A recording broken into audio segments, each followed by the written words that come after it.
warahmatullahi wabarakatuh. Shalom, Salve, Om Swastiastu, Namo Buddhaya, Salam Kebajikan, Salam Pancasila.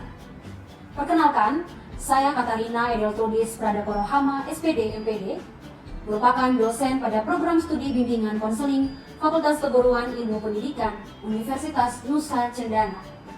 Video ini dibuat dengan tujuan memenuhi salah satu persyaratan sertifikasi dosen tahun 2024, yaitu dokumen PDD UKT-PT dalam unjuk kerja Tridharma Perguruan Tinggi di bidang pengajaran. Bidang keahlian saya adalah mengajar pada mata kuliah bimbingan dan konseling kelompok, konseling individual, problematika BK, BK karir, dan BK pribadi. Pada kesempatan kali ini, saya akan menjelaskan dan mempraktikkan salah satu mata kuliah keahlian saya, yaitu bimbingan konseling kelompok. Bimbingan konseling kelompok merupakan mata kuliah yang diajarkan pada semester ganjil, yaitu pada mahasiswa semester 3 dengan bobot 2 SKS. Mata kuliah ini adalah salah satu mata kuliah yang mempelajari tentang dua jenis layanan, yaitu bimbingan kelompok dan konseling kelompok secara utuh dalam 16 pertemuan. Di dalam mata kuliah ini, mahasiswa diberikan wawasan teoritis yang baik tentang berbagai strategi, metode, dan teknik yang dapat digunakan untuk membantu individu melalui situasi kelompok. Para mahasiswa juga didorong untuk mengembangkan strategi, metode, dan teknik bimbingan dan konseling kelompok secara kreatif sesuai dengan karakteristik individu yang dibantu serta kondisi lingkungan sosio-budaya. Selain itu, mahasiswa diberikan penjelasan tentang menyusun perangkat layanan yang disesuaikan dengan format kurikulum merdeka serta kebutuhan peserta didik di lapangan. Dengan mengikuti mata kuliah ini, mahasiswa diharapkan mampu menunjukkan sikap disiplin, sopan, kritis, bersahabat, dan melakukan penerimaan diri dengan orang lain serta dapat menghargai. Mahasiswa juga didorong untuk mampu menguasai konsep layanan bimbingan dan konseling kelompok serta mengaplikasikan konsep teori konseling dalam konteks pemberian layanan bimbingan dan konseling kelompok sesuai kebutuhan peserta didik. Mahasiswa juga didorong untuk terampil dalam menyusun rancangan pemberian layanan bimbingan konseling kelompok dan memilih metode layanan yang efektif. Selain itu, mahasiswa juga diharapkan mampu untuk mengenal dan memecahkan problem kelompok dan kasus dengan mengimplementasikan teknik konseling serta metode bimbingan yang tepat. Mahasiswa juga diharapkan mampu untuk menguasai konsep pembangunan nilai yang baik dalam setting kelompok melalui dinamika kelompok. Mahasiswa didorong juga untuk menguasai dan menerapkan prinsip dasar dari keterampilan yang ada dalam layanan bimbingan dan konseling kelompok untuk mencapai tugas perkembangan. Adapun materi yang termuat dalam mata kuliah ini diantaranya konsep dasar kelompok dan dinamika kelompok, konsep dasar bimbingan kelompok, kedudukan bimbingan kelompok, metode bimbingan kelompok, aktivitas bimbingan kelompok, etika dalam bimbingan dan konseling kelompok, konsep dasar konseling kelompok, prosedur dan strategi konseling kelompok, pendekatan-pendekatan dalam konseling kelompok, konsep rasional emotif behavior terapi dalam konseling kelompok, konsep behavioristik dalam konseling kelompok, dan rancangan satuan kegiatan bimbingan kelompok dalam pelaksanaan program dan evaluasi bimbingan dan konseling kelompok. Untuk mengajarkan materi-materi dalam mata kuliah ini, maka sistem belajar mengajar yang digunakan berupa blended learning, yaitu luring dengan tatap muka di kelas dan online atau daring dengan menggunakan aplikasi Zoom atau Google Meet. Kami juga memanfaatkan LMS yang disediakan oleh universitas, yaitu Edlink yang terintegrasi langsung dengan aplikasi Siadik Nona untuk mengupload materi perkuliahan, mengupload video tutorial, tugas bagi mahasiswa, dan sarana pengumpulan tugas, juga sebagai forum diskusi. Untuk memudahkan komunikasi, kami juga menggunakan WhatsApp Group sehingga kesepakatan waktu kuliah, pengumpulan tugas, dan berbagai informasi berkaitan dengan perkuliahan dapat di-share dalam WhatsApp Group kelas. Dalam mengembangkan perkuliahan di dalam kelas, kami mengutamakan interaksi yang humanis dan menyenangkan. Tujuan utamanya adalah agar mahasiswa dapat mengalami perasaan yang nyaman ketika belajar. Metode mengajar yang saya terapkan dalam pembelajaran pada mata kuliah ini diantaranya ceramah dan diskusi, project based learning, dan case method.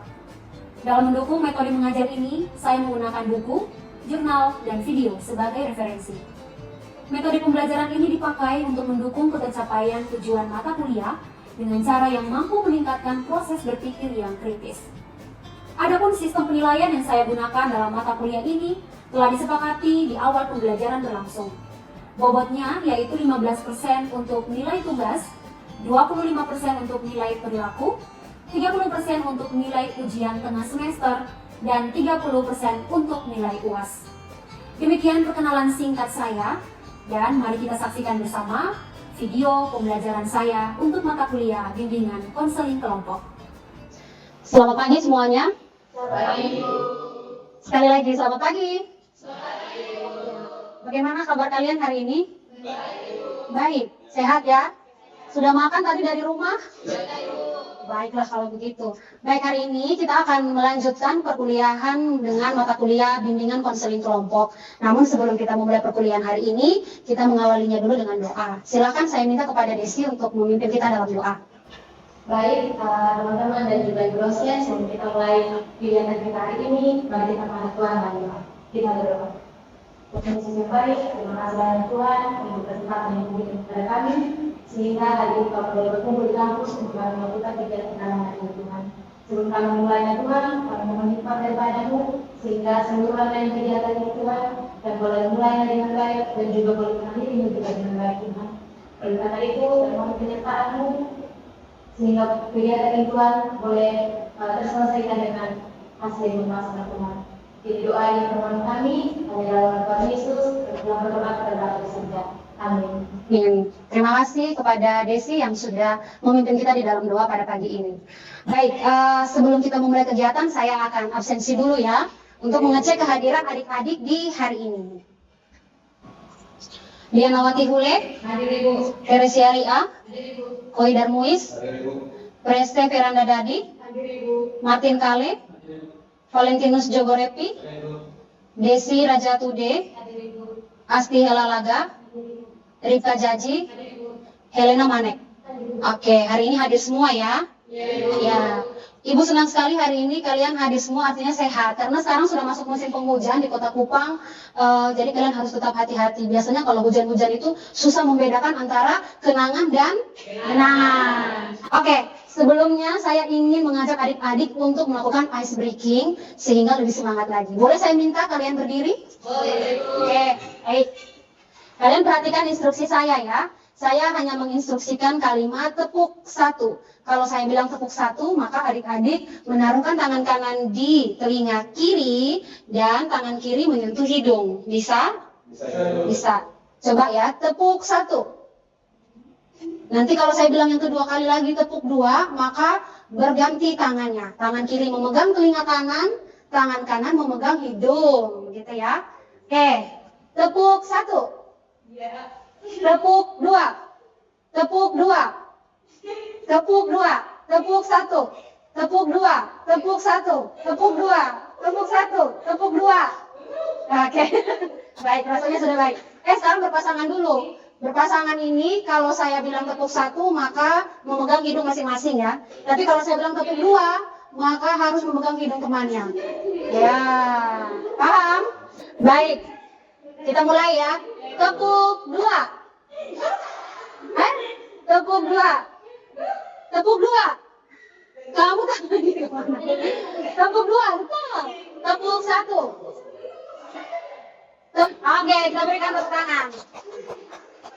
Ini sebetulnya ice breaking untuk melatih keseimbangan otak. Jadi ternyata susah-susah gampang ya. Baik, hari ini adik-adik kita akan mempelajari di pertemuan yang ke-6 ini tentang prosedur dan metode dalam bimbingan kelompok. Nah, minggu kemarin atau dalam pertemuan 5, saya sudah sedikit saja menyinggung tentang prosedur dalam bimbingan kelompok. Kira-kira ya, sebelum kita masuk ke dalam materi, saya mau menanyakan dulu. Ada yang tahu apa saja tahapan dan prosedur dalam bimbingan kelompok? Iya, silakan ya Nawati. Ada 4. Iya. Awal. Tahap awal, iya, transisi, inti, dan penutup. Luar biasa. Terima kasih, kita berikan tepuk tangan untuk Nawati. Oke, ada tahap awal atau kita bisa sebut juga dengan pembentukan. Ada juga di beberapa literatur dia bilang pendahuluan. Ya, tidak masalah. Kemudian yang kedua ada sebut tahap transisi. Ada juga kalau kalian temukan di beberapa literatur dia disebut dengan tahap peralihan. Lalu yang ketiga ada tahap inti. Beberapa literatur juga menyebutkan itu sebagai tahap kegiatan. Dan yang terakhir adalah tahap akhir atau tahap penutup. Nah, ada juga yang begitu. Tapi intinya adalah istilahnya sama, isi di dalamnya pun juga adalah tetap sama. Oke, baik. Hari ini dalam mata kuliah ini dan materi ini kita memiliki beberapa tujuan pembelajaran yang harus dicapai oleh mahasiswa dalam 2 SKS ini. Yang pertama, mampu memahami prosedur pelaksanaan bimbingan kelompok secara sistematis. Yang kedua, mampu mengidentifikasi metode dalam pelaksanaan bimbingan kelompok agar dapat mencapai tujuan layanan. Serta yang terakhir, mampu merancang metode atau aktivitas dalam layanan bimbingan kelompok agar terintegrasi dengan prosedur bimbingan kelompok. Oke, baik. Ini tadi yang kalian setelah sebutkan bahwa ada pembentukan, ada transisi, ada tahap kegiatan dan penutup. Nah, adakah yang masih ingat atau yang tadi malam mungkin membaca materi yang Ibu kirimkan berkaitan dengan apa saja hal-hal yang dilakukan dalam setiap tahapan ini? Oke, silakan, Helena. Baik Ibu, kalau dari saya, tahap pembentukan itu biasanya diawali dengan doa dulu. Ya. Kemudian doa, terus melakukan muhasabah. Ya. Setelah itu nanti akan dijelaskan oleh pemimpin kelompok mengenai tujuan dan layanan bimbingan kelompok yang dilaksanakan. Oke, terima kasih. Helena, kita berikan tepuk tangan untuk jawaban Helena. Benar sekali ya, bahwa di dalam tahap pembentukan artinya kita melakukan pengakraban, pengkondisian, dan membangun suasana raport. Nah, Ibu melengkapi dari jawaban Helena tadi, bahwa dalam tahap pembentukan kita juga melakukan tahap perkenalan di sana, menjelaskan cara, norma, dan asas, serta juga kita bisa menyelipkan dengan ice breaking seperti yang tadi Ibu berikan kepada kalian di awal. Ice breaking ini bisa dimodifikasi, entah itu dalam bentuk perkenalan kita mau pakai ice breaking juga boleh. Nah, kemudian tahap yang kedua adalah tahap transisi. Dalam transisi apa yang kita lakukan? Ada yang tahu? Saya Ibu. Rika, ya silakan. Dalam tahap transisi ini biasanya berupa penjelasan terkait tahap selanjutnya. Ya. Di mana pemimpin kelompok memelihara suasana kelompok. Bisa juga diadakan dengan ice breaking. Oke, lalu tambahan lainnya adalah berupa topik netral. Pernah dengar istilah topik netral ya? Nah, topik netral itu artinya topik pembicaraan yang bisa kita bangun untuk mengakrabkan suasana kembali. Dan itu kita bisa mengambil topiknya macam-macam. Entah itu tentang suasana di lingkungan kampus, atau kasus-kasus atau isu-isu yang lagi tren, lagi fenomenal, dalam rangka membangun keakraban antara konselor dan juga konseli. Oke. Selanjutnya ada tahap kegiatan ya. Nah, adik-adik, kalau tahap kegiatan ini kita bagi dua bentuk kelompoknya, ada kelompok bebas dan tugas. Namun dalam bimbingan kelompok kita mengenal macam kelompok bebas. Kenapa? Karena dalam kelompok bebas ini artinya anggota kelompok bisa mengemukakan topik dan pembahasannya lebih mendalam. Sementara itu kalau kelompok tugas, pemimpin kelompok yang menyediakan topik, mungkin berdasarkan need assessment. Kemudian ada bisa diskusi tanya jawab dan ada pembahasan mendalam di situ. Lalu yang terakhir adalah tahap pengakhiran.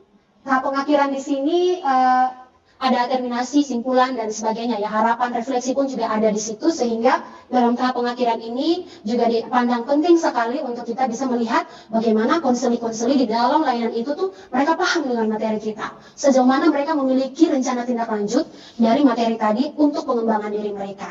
Nah, dalam pertemuan hari ini kita akan lebih banyak membahas pada tahap kegiatan. Kenapa? Karena dalam tahap kegiatan akan ada metode-metode yang kita implementasikan di dalam layanan bimbingan kita. Harapannya sih supaya bimbingan kelompok itu tidak hanya sekedar berceramah ataupun mungkin tanya jawab, tapi ada aktivitas yang membantu anggota kelompok belajar berketerampilan hidup yang baik. Nah, berdasarkan tugas minggu lalu, kita akan melakukan presentasi. Benar ya yang Ibu bilang ya. Dan presentasinya ini kita bagi di dalam 3 kelompok. Oleh sebab itu saya minta kepada 3 kelompok bisa membentuk kelompoknya, duduk berkelompok supaya kalian bisa siap melakukan presentasi. Silakan. Baik.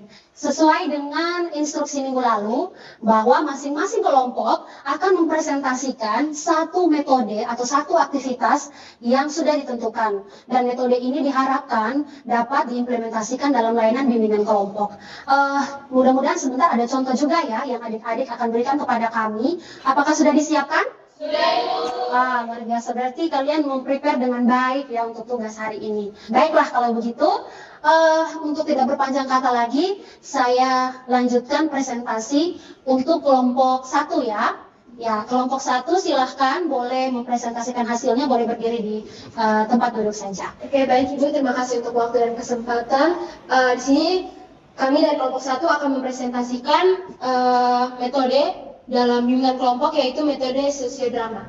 Jadi sosiodrama merupakan teknik yang ada dalam bimbingan kelompok yang digunakan untuk memecahkan masalah-masalah sosial. Contohnya seperti bullying atau tawuran dan lain sebagainya.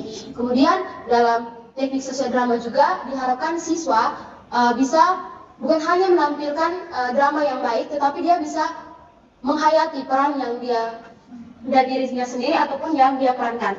Kemudian melalui sosiodrama juga dalam bimbingan kelompok ini diharapkan siswa ataupun peserta didik yang memerankan peran, yaitu bisa mendapatkan nilai ataupun persepsi dari peran yang dia dapatkan.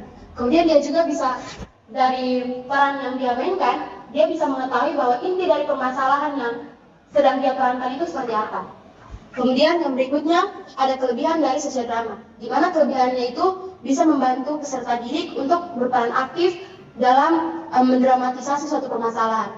Kemudian dalam sosiodrama juga membantu untuk anak-anak ataupun peserta didik ini bisa lebih percaya diri ketika tampil di depan orang lain, di depan banyak orang.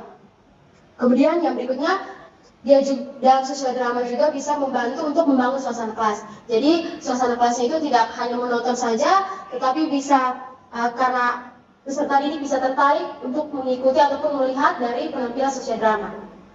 Yang berikut juga dari penampilan ataupun sosiodrama ini bisa melatih anak-anak ataupun peserta didik itu agar mereka bisa lebih berpikir secara kritis dan sistematis. Dari sosiodrama juga ada 3 langkah yang harus dilakukan untuk menulis ataupun mementaskan sosiodrama, di mana yang pertama itu kita harus mengemukakan suatu masalah dulu. Kemudian yang kedua mendramatisasikan masalah, dan yang terakhir mendiskusikan hasil dramatisasi dari masalah yang ditampilkan melalui sosiodrama. Mungkin itu saja Ibu. Ada contoh video yang akan kami tampilkan mengenai metode sosiodrama. Oke, baik teman-teman, bisa dilihat dalam layar bahwa di sini kami menampilkan mengenai sosiodrama tentang seorang anak yang dia itu dibully.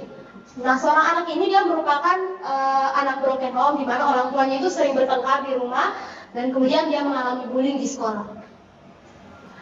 Nah, ini teman-teman bisa lihat, ini adalah orang tuanya yang sering bertengkar dan anak tersebut merupakan pemeran utama dalam video sosiodrama ini, di mana dia mengalami bullying. Nah, ini teman-teman bisa lihat, ini merupakan proses pembelian yang dilakukan oleh teman-teman sekolahnya. Jadi dalam video sosiodrama ini menjelaskan tentang empati, di mana di sini tentunya ada video seorang teman dari anak yang dibully ini memberikan ataupun berempati terhadap temannya yang dibully. Berikutnya ini adalah di mana adegan anak yang dibully ini menghadap ke guru BK untuk bisa menyelesaikan masalah dari pembulian tersebut. Mungkin itu saja dari kelompok kami. Sekian dan terima kasih. Kita berikan tepuk tangan. Terima kasih untuk kelompok 1 ya. Berarti di dalam sosiodrama kita harus menyiapkan naskah ya, tim kayak. Oke. Lalu apalagi yang perlu disiapkan? Apakah perlu berkelompok juga? Ya Ibu, pastinya dalam metode sosiodrama itu perlu pembentukan kelompok untuk bisa melaksanakan sosiodrama itu. Oke, baik, berarti metode sosiodrama bisa ya dilakukan dalam setting bimbingan kelompok. Ya, bisa Ibu. Oke, baik, terima kasih untuk kelompok 1 ya yang sudah memberikan penjelasan dan juga contoh nyatanya tentang bagaimana membuat sosiodrama itu sendiri. Baik, selanjutnya kita ke kelompok 2 yang akan menyajikan kepada kita metode diskusi. Selamat pagi. Selamat pagi. Terima kasih atas kesempatan yang diberikan kepada kami kelompok 2 dengan materi tentang metode diskusi dalam bimbingan kelompok. Nah, di sini kami akan mempresentasikan hasil diskusi kami tentang metode diskusi. Nah, di sini teknik diskusi kelompok merupakan salah satu teknik dalam layanan bimbingan kelompok. Nah, di mana layanan ini memberikan bantuan kepada individu melalui kegiatan kelompok. Nah, diskusi kelompok yaitu satu kegiatan di mana setiap anggota kelompok itu memiliki kesempatan yang sama untuk menyumbangkan pikiran atau ide-ide dan pendapat yang dimilikinya dalam memecahkan masalah. Nah, dalam metode diskusi ini ada syarat diskusi kelompoknya. Nah, kami mengambil dari menurut Sabri 2010, dalam menggunakan metode diskusi terdapat beberapa hal yang harus diperhatikan. Yang pertama itu persiapan perencanaan diskusi. Nah, di sini tujuan diskusinya itu harus jelas agar pengarahan diskusi itu lebih terjamin. Nah, yang kedua, peserta diskusi harus memenuhi persyaratan tertentu dan jumlahnya itu dengan sifat diskusi itu sendiri. Nah, yang ketiga, penentuan dan perumusan masalah yang akan didiskusikan itu harus jelas. Dan waktu dan tempat diskusi itu harus tepat sehingga tidak akan berlarut-larut.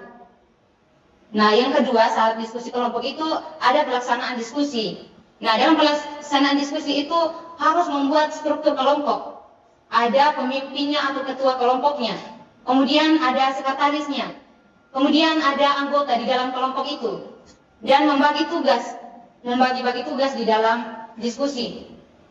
Serta merangsang seluruh peserta harus berpartisipasi di dalam kelompok. Kemudian mencatat ide-ide atau saran-saran yang penting di dalam kelompok terkait permasalahan yang sedang dibahas ini.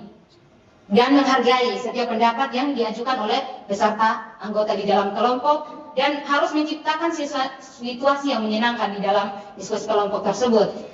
Dan syarat yang ketiga dalam diskusi kelompok itu tindak lanjut diskusi. Nah, di dalam tindak lanjut diskusi ini harus membuat kesimpulan atau laporan diskusi. Di dalam metode diskusi ini pun ada bentuk-bentuk diskusi. Nah, di sini menurut Surya Subroto yang kami ambil pada tahun 2022 mengemukakan diskusi dapat dilakukan dalam bermacam-macam bentuk. Antara lain yang pertama, di social problema meeting. Nah, yang kedua di open-ended meeting. Nah, di sini para anggota diskusi itu harus bertukar pikiran dan mengungkapkan mengenai masalah apa yang berhubungan dengan kehidupan mereka sehari-hari dengan berbagai macam permasalahan. Nah, yang terakhir yaitu the educational diagnosis meeting. Semoga penjelasan kami tentang metode diskusi ini dipahami oleh teman-teman semua. Dan kami ada contoh gambar yang akan kami tampilkan di layar. Nah, di sini di gambar pertama itu permasalahan misal terkait tugas yang diberikan oleh dosen ataupun terkait masalah yang sedang diselesaikan di dalam bimbingan kelompok ini. Nah, di situ teman-teman bisa lihat ada seorang yang berwibawanya sebagai seorang pemimpin. Kira-kira menurut teman-teman kalau melihat dari gambar di gambar pertama ini mana yang sebagai pemimpin kelompok? Kira-kira menurut teman-teman? Yang di tengah, yang di depan laptop itu ya. Itu sebagai ketua kelompok dalam pimpinan kelompok. Oke. Kalau di gambar kedua, kira-kira mana yang ketua kelompok diskusinya? Oke, Bapak yang baju merah.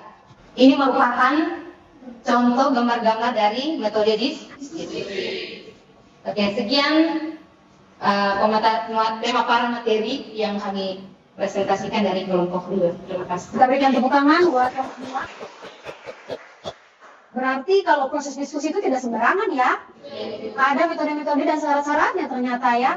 Nah, dari penjelasan teman-teman kelompok 2, apakah syarat-syarat ataupun juga cara-cara dalam diskusi yang disampaikan itu bisa kita implementasikan dalam bimbingan kelompok? Sangat bisa. Sangat bisa. Oke. Kalau begitu dalam setting bimbingan kelompok kira-kira diskusi seperti apa yang baik yang bisa kita kembangkan berangkat dari jenis-jenis diskusi ya yang tadi disampaikan oleh Dianawati. Bentuk-bentuk diskusi yang bisa diterapkan semua bentuknya bisa diimplementasikan di dalam bimbingan kelompok, Ibu. Oke. Karena memang dalam bimbingan kelompok kita juga mengenal selain ada anggota ada juga pemimpin kelompok, berarti memenuhi syarat ya. Kemudian juga ada tindak lanjut ya kalau tidak salah. Berarti memenuhi syarat juga bimbingan kelompok itu. Bimbingan kelompok berarti bukan asal berbincang dan berdiskusi, tapi setelah itu sudah harus ada tindak lanjutnya. Apa yang harus saya lakukan? Tadi sudah digambarkan di sini dalam prosesnya bahwa kita bisa melihat bimbingan kelompok itu berarti duduknya melingkar ya. Terus pemimpin kelompoknya auranya kelihatan di sini ya. Oke, terima kasih untuk kelompok 2. Sekarang kita beralih ke kelompok 3. Baik, terima kasih untuk waktunya. Kami dari kelompok 3 membahas tentang metode permainan, di mana metode permainan itu bersifat sosial. Dengan adanya metode permainan ini melibatkan proses belajar, mematuhi peraturan, pemecahan masalah, disiplin diri, kontrol emosional, dan adopsi peran pemimpin dengan mengikuti dengan pengikut yang semuanya merupakan komponen penting dari sosialisasi. Games atau permainan memberikan kesempatan untuk mengekspresikan agresi dalam cara-cara yang dapat diterima secara sosial. Adapun kelebihan dari teknik permainan. Yang pertama, permainan adalah sesuatu yang menyenangkan untuk dilakukan. Sesuatu yang menghibur dan menarik, di mana dengan adanya permainan, peserta didik akan antusias untuk mengikuti kegiatan belajar ataupun bimbingan yang kita lakukan. Yang kedua, permainan memungkinkan adanya partisipasi aktif dari siswa untuk belajar. Kita sebagai calon guru BK, ketika membuat bimbingan, kita melakukan permainan atau yang biasanya disebut ice breaking. Itu untuk menghidupkan kembali kelompok-kelompok yang sedang kita ketua kelompoknya pimpin. Yang ketiga, permainan dapat memberikan umpan balik langsung. Yang keempat, permainan memberikan pengalaman-pengalaman nyata dan dapat diulangi sebanyak yang dikehendaki. Kesalahan-kesalahan operasional dapat diperbaiki, membantu siswa meningkatkan kemampuan komunikatifnya, membantu siswa belajar dengan metode tradisionalnya. Yang kelima, permainan bersifat luas atau dapat dipakai untuk berbagai tujuan pendidikan.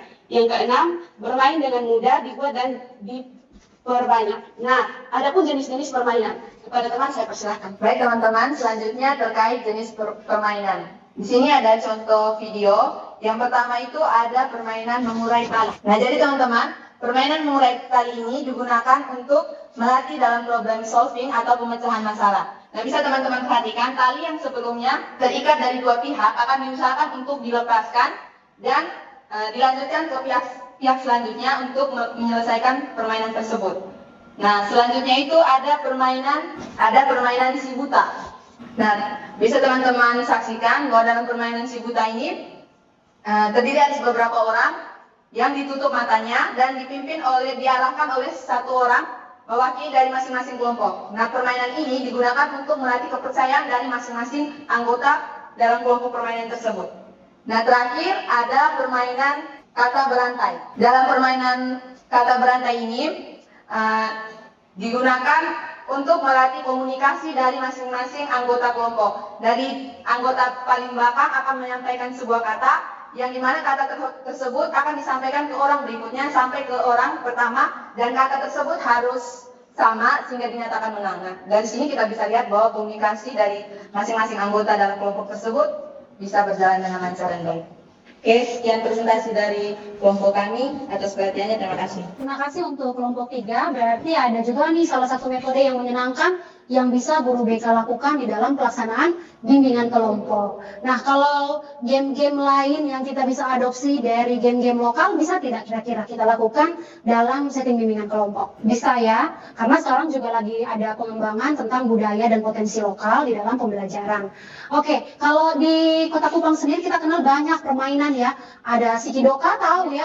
Nah, ada kayu doi, tahu, gala asin, tahu. Nah, itu semua adalah jenis-jenis game yang kita juga bisa terapkan di dalam proses bimbingan kelompok kita dalam bentuk outbound seperti yang tadi sudah dicontohkan oleh teman-teman dari kelompok 3. Karena lewat game-game ini, di dalamnya banyak hal kita bisa pelajari ya. Ada kerjasama, tadi katanya ada problem solving lagi. Ada apa lagi kalau dalam game yang kita bisa pelajari? Kerjasama, ada kekompakan ya. Apalagi kira-kira? Kepercayaan, komunikasi. Banyak sekali sebetulnya. Dan pada hari ini saya ingin menyimpulkan beberapa poin penting yang telah dipaparkan oleh adik-adik tadi. Untuk metode diskusi, bahwa diskusi kelompok itu tidak hanya memecahkan masalah, tetapi juga untuk mencerahkan persoalan serta untuk mengembangkan pribadi. Sementara untuk sosiodrama, artinya bahwa dia bergerak untuk sesuatu yang bersifat sosial atau pola-pola perilaku yang ditentukan oleh norma-norma sosial. Itulah tadi kenapa Helena mengungkapkan bahwa kalau sosiodrama itu kita mengangkat atau kita mengeksplorasi masalah-masalah yang terjadi secara sosial.